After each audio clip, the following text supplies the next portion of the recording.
Students, आज हम बात करते हैं class 11th chapter first sets. पिछले वीडियोस में आपको सेट्स के बारे में बताया मैंने, सेट्स होते क्या हैं, किस तरह से उनको रिप्रेजेंट किया जाता है और उसकी जो टाइप्स होती हैं अलग अलग, उनको किस किस तरीके से हम डिनोट करते हैं या फिर वो किस किस तरीके से लिखे जाते हैं। तो उसके बेस पर आपने 1.2 और 1.1 होपफुली कर ली होगी। आज जो वीडियोस है इसमें हम बात करेंगे एक्सरसाइज 1.3 और 1.4 से रिलेटेड। तो पहले हम 1.3 से रिलेटेड बात करते हैं। इसमें जो टॉपिक आएगा सबसे पहले वो है सबसेट। सबसेट क्या होते हैं? पिछली वीडियो में हमने सेट को समझा कि सेट क्या होता है, अब हम बात करेंगे कि सबसेट क्या होता है। तो कहते हैं consider two sets A and B. Suppose हमारे पास दो सेट हैं, एक सेट ए और एक set B. If all the elements of set A are also elements of B, अगर ए के सारे एलिमेंट्स सेट बी में भी प्रेजेंट हैं, ए में जितने एलिमेंट हैं वो सारे सेट बी में भी प्रेजेंट हैं, तो उसको हम बोलेंगे कि A is subset of B. A B का सबसेट है और उसको इस तरह से डिनोट किया जाता है। ये सी नहीं है, यहाँ ध्यान रखना, ये सबसेट का साइन है। सी की तरह होता है लेकिन थोड़ा सा उसको लंबा कर देना है। तो A is a subset of B और B को हम क्या बोलेंगे? नॉर्मली हम ये यूज नहीं करेंगे वैसे, लेकिन आपको पता होना चाहिए B is called super set of A। इसके साइन को उल्टा कर देंगे। ठीक है, आपके जो सिलेबस है उसमें सुपर सेट के बारे में कोई क्वेश्चन नहीं है, लेकिन आपकी नॉलेज के लिए आपको पता होना चाहिए। जैसे सेट A है यहाँ पर 1 2, सेट B है 1 2 3 4, तो सेट A के सभी एलिमेंट सेट B में प्रेजेंट हैं, यानी set A is a subset of set B। अब इससे आगे हम बात करते हैं intervals. Interval as subset of real number. R means real number. यहाँ पर जो भी कैपिटल लेटर्स यूज होंगे, जैसे कैपिटल N, कैपिटल N का मतलब होता है set of natural number. Capital Z set of integers. Capital R set of real number. अगर इनके ऊपर साइन लग जाए ऐसे पॉजिटिव या नेगेटिव का, तो set of positive real number. आपके बुक का जो स्टार्टिंग सेकंड पेज है उसमें ये सारे अल्फाबेट्स के हिसाब से दिए हुए कि कौन सा अल्फाबेट कौन से सेट को डिनोट करता है। तो हम बात करेंगे अगर हमें इंटरवल्स में सेट को लिखना हो, अगर कोई ऐसी वैल्यू है जो किसी दो नंबर के बीच में आती है, जैसे हम यहाँ पर ले रहे हैं कि x between a and b यानी greater than a less than b। x एक ऐसी वैल्यू है जो a से बड़ी है और b से छोटी है, तो इसमें ना तो a को काउंट करेंगे ना b को काउंट करेंगे। जैसे हम लिखें कि 1 के और 10 के बीच में जो टर्म्स आती हैं वो लिखेंगे, तो 1 और 10 के बीच में 2 से लेकर 9 तक ये सारे हम लिखेंगे यहाँ पर 2 3 4 5 6 7 8 9। ना तो 1 को लिखना है ना 10 को लिखना है, तो उसको लिखने का तरीका ऐसे रहेगा, यहाँ पर 1 आ जाएगा, यहाँ 10 आ जाएगा, इसके बीच में जो भी नंबर है वो आ गया। अब इसी को हमें एज ए इंटरवल अगर लिखना है, इसको हम बोलते हैं ओपन इंटरवल। ओपन इंटरवल में जो ब्रैकेट लगानी है, स्मॉल ब्रैकेट जो हम यूज़ करते हैं वो यूज़ करनी है। ब्रैकेट्स का खेल यहाँ पर अलग है, ध्यान रखना। 10th क्लास में आपने जैसे मर्जी लगाई, कहीं स्मॉल लगा दी, कहीं कैपिटल लगा दी, कहीं मिडिल लगा दी, जैसे मर्जी लगा दी, लेकिन सेट्स में हर एक ब्रैकेट का काम स्पेसिफिक है। जब हमने सेट की बात करी थी तो उसमें बताया था आपको जो ब्रेसेस होते हैं वो उनको डिनोट करना है आपको। तो ब्रेसेस का मतलब जो करली ब्रैकेट, जो मिडिल ब्रैकेट हम यूज़ करते हैं। ओपन इंटरवल में आपको हमेशा स्मॉल ब्रैकेट यूज़ करनी है। अगर आप ऐसे लिख रहे हैं तो इसका मतलब ये हो गया कि ए और बी के बीच की सभी वैल्यूज के अंदर आ सकती है। अब इसको जब आप नंबर लाइन पे दिखाएंगे तो यहाँ पर ए के ऊपर जहाँ भी पॉइंट होगा सर्कल सा लगा देंगे छोटा, उसको डार्क नहीं करना है। बी के ऊपर भी सर्कल लगा देंगे, डार्क नहीं करना है, उसके बीच का हिस्सा डार्क शेड कर देना है। डार्क शेड करने का मतलब है कि वो पॉइंट्स हमारा सॉल्यूशन है। ऐसे फिर नेक्स्ट आता है क्लोज इंटरवल। क्लोज इंटरवल में x की जो वैल्यू है वो a से बड़ी भी है और उसके बराबर भी है, या b से छोटी है बराबर है।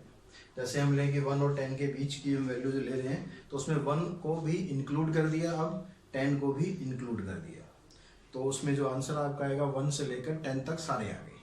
तो उसको आपको डिनोट करना है इस तरह से, इक्वल्स टू का साइन लगाना है और ब्रैकेट यहाँ पर लगानी है क्लोज्ड। तो क्लोज ब्रैकेट का मतलब ये है कि यहाँ पर a भी इंक्लूड है और b भी इंक्लूड है और उनके बीच की वैल्यू तो है। इसको जब नंबर लाइन पे आप दिखाएंगे ए और बी जहाँ भी आएंगे उसको डार्क शेड कर देना है, उसके बीच का हिस्सा तो डार्क हमेशा करना ही है। फिर नेक्स्ट इंटरवल है इसका सेमी ओपन और सेमी क्लोज्ड, यानी आधा क्लोज है आधा ओपन है। वो दो तरीके से हो सकता है, ऐसे भी हो सकता है ऐसे भी हो सकता है।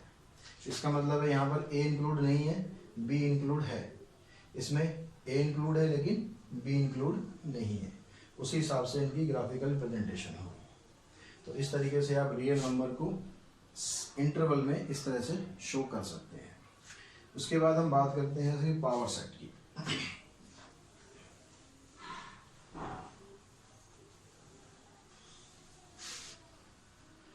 अगर आपके पास एक सेट है 1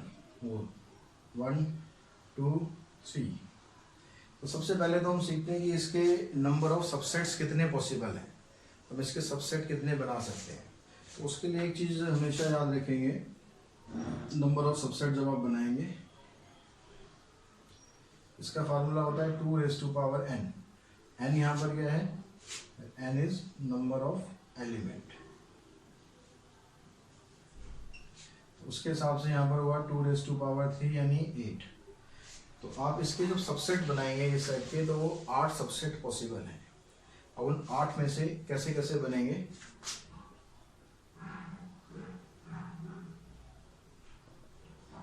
सबसे पहले लेंगे हम 5 जो होता है वो सभी का सबसेट होता है, ये बात हमेशा ध्यान रखेंगे आप।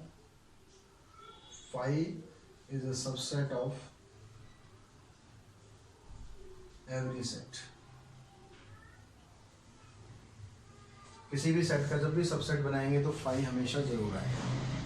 और 5 के बाद क्या करेंगे, सबसे पहले एक एक एलिमेंट लेंगे। अच्छा, 5 के ऊपर कभी भी आपको ब्रेसेस नहीं लगानी है, ऐसे नहीं लिखना 5 के ऊपर या ऐसे ब्रेसेस लगा दो, ये तरीका गलत है। क्योंकि 5 क्या होता है, ये ऑलरेडी एक सेट होता है, तो इसमें आपको ब्रेसेस लगाने की जरूरत नहीं है। जब आप एक एलिमेंट लिखोगे इसका 1, उसको ब्रेसेस में लिखना है, क्योंकि 1 यहाँ पर एलिमेंट था, उसको आपको सेट बनाना है। फिर 2 3, फिर दो लेंगे यहाँ पर 1 2 1 3 2 3, फिर 1 2 3, 1 2 3 4 5 6 7 8। इस तरह से इसके 8 सबसेट बन गए। अब इसके जितने भी सबसेट आए हैं, इन सब को जब हम एक सेट बना देते हैं तो उसको हम बोलते हैं power set. Therefore, power set of A is, denote करेंगे इसको PA, यानी पावर सेट ऑफ ए। जितने भी एलिमेंट है ये सारे लिखेंगे।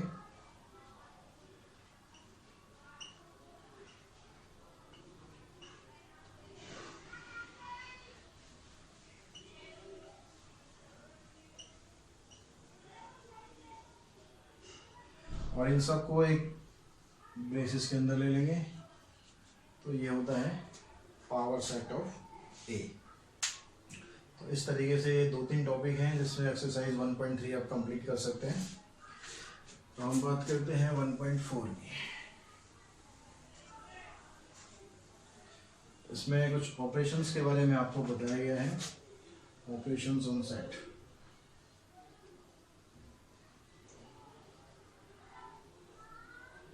सबसे पहले है यूनियन।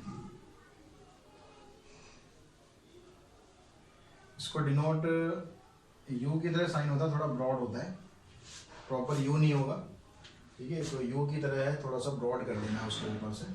तो यूनियन ऑफ सेट, तो हम 2 सेट लेके चल रहे हैं, हम उसी से सारे एग्जांपल करेंगे। सेट ए हमारे पास है 1 2 3, सेट बी है 3 4 5। तो यूनियन का मतलब होगा कि दोनों सेट में जितने भी एलिमेंट्स हैं उनको आपस में इकट्ठा कर देना, यानी सेट ए के और सेट बी के एलिमेंट का यूनियन कर देना, उनको इकट्ठा कर देना। तो 1 2 3, अब 3 दोबारा यहाँ पर आ रहा है, तो सेट में हम हमेशा ध्यान रखेंगे एलिमेंट्स कभी भी रिपीट नहीं करना है। तो 3 को दोबारा लिखने की ज़रूरत नहीं है, 4 5। तो यूनियन इस तरह से हो जाएगा। इसकी कुछ प्रॉपर्टीज़ हैं वो आप बुक में पढ़ लेना, इजी प्रॉपर्टीज़ हैं, एक बार समझ लेना क्या क्या होती है, कम्यूटेटिव एसोसिएटिव कैसे कैसे होता है। दूसरा जो ऑपरेशन है इसमें वो है इंटरसेक्शन।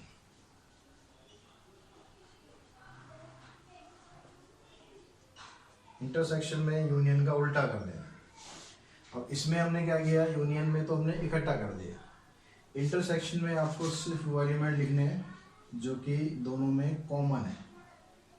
तो 3 दोनों में कॉमन है, तो यहाँ पर आ जाएगा 3। उसके बाद नेक्स्ट है इसमें difference of set.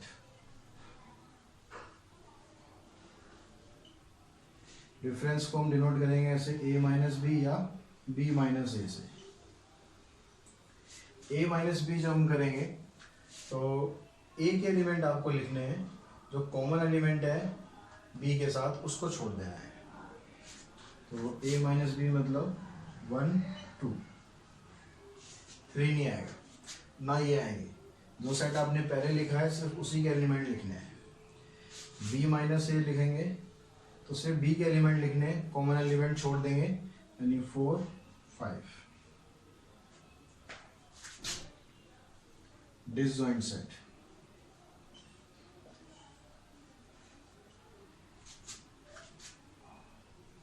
If intersection of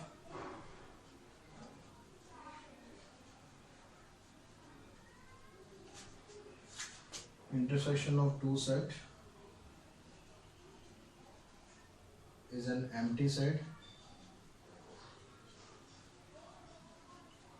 then it is called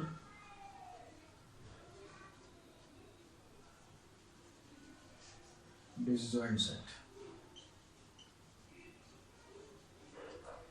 अगर किसी भी दो सेट में आप इंटरसेक्शन करते हैं और इंटरसेक्शन कुछ भी नहीं आता है, कुछ भी नहीं आता मतलब 5 हो जाता है, तो उस सेट को हम बोलेंगे डिसजॉइंट सेट। वैसे 3-4 ऑपरेशंस आपको इसमें यूज़ करने हैं। इनकी जो प्रॉपर्टीज़ हैं वो एक बार और ज़रूर आप देख लेंगे।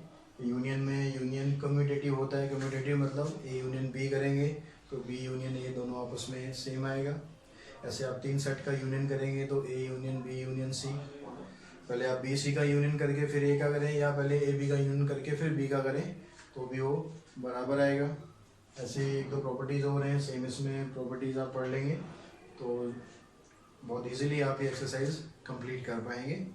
तो नेक्स्ट वीडियो में हम इसके नेक्स्ट प्रैक्टिकल प्रॉब्लम्स और इनके कॉम्प्लीमेंट्स के बारे में बात करेंगे। अभी आप इन 2 टॉपिक से 1.3 और 1.4 इजीली कंप्लीट कर पाएंगे। कोई क्वेरी हो, कुछ क्वेश्चन हो तो आप मुझे कांटेक्ट कर सकते हैं। Thanks to all of you.